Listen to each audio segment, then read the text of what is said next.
Good morning, everyone. This is your teacher, Miss Rita.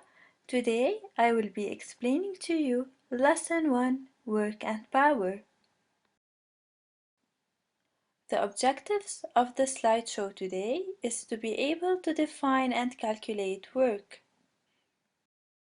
Before we start explaining what work is, let's remember together what a force is. We said that a force is a push or pull on any object, and this force can create movement. There's a relationship between force and work.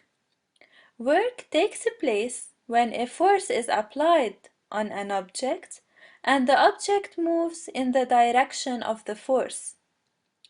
Let's look together at figure 1.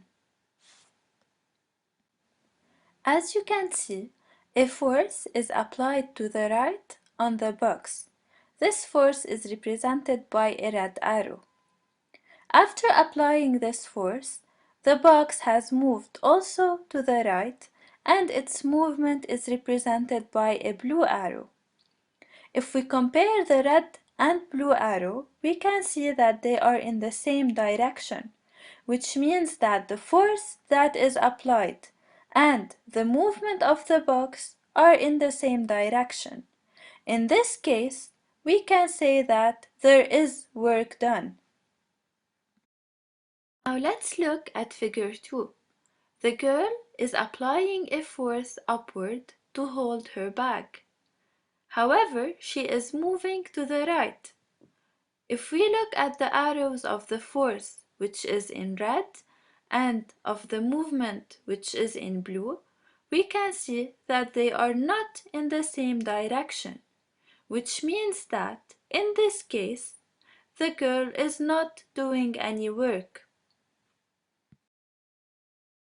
If we look at the picture in front of us, we can see that in the first example, the girl is pushing the box to the right, the box moves to the right, which means that in the first case there is work done. If we look at the second example, the girl is holding her bag, so she is applying a force upward. However, she is moving to the right, which means that the movement and the force are not in the same direction, so there is no work done. In the third picture, the girl is trying to push the bag upward. So the force is upward and the bag also moves upward. In this case, the force and movement are in the same direction, so of course there is work done. However, in the last picture, the girl is holding the bag, so she is applying a force upward and she is moving to the right. So the movement and the force are not in the same direction, which means that there is no work done. The following triangle shows you the relationship between the force, the work, and the distance. Knowing that the force is represented by F, the work is represented by W, and the distance is represented by D. We have W equal F times D, and work is in joules or Newton times meter. F is equal to W divided by D, and it's in Newton, and the distance is equal to W divided by F, and it is in meters. Now please, I need you on a piece of paper to try and solve exercise 1.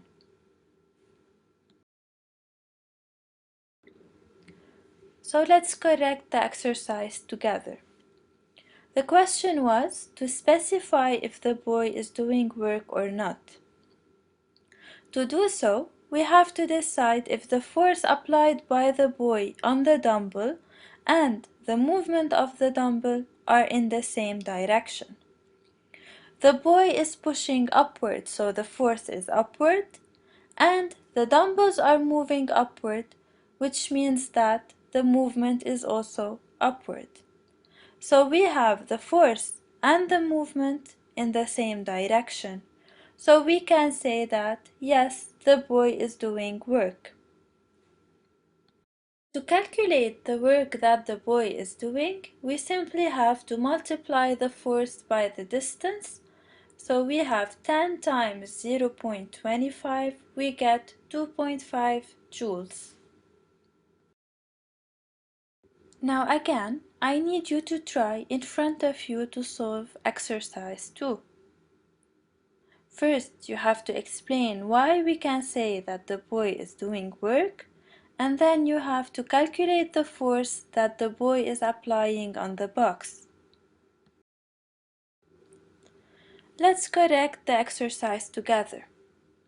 We can say that the boy is doing work because he is applying a force on the box to the right, and at the same time, the box is also moving to the right.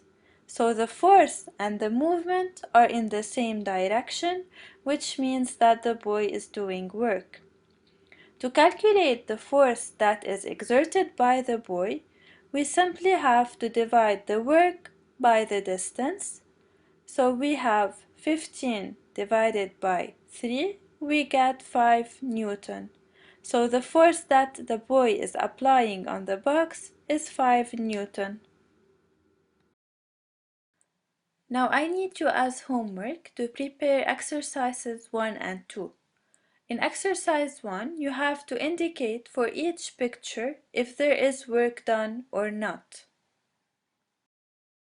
In exercise 2, first you have to specify if the boy is doing work or not, and if yes, you have to calculate the work that he is doing.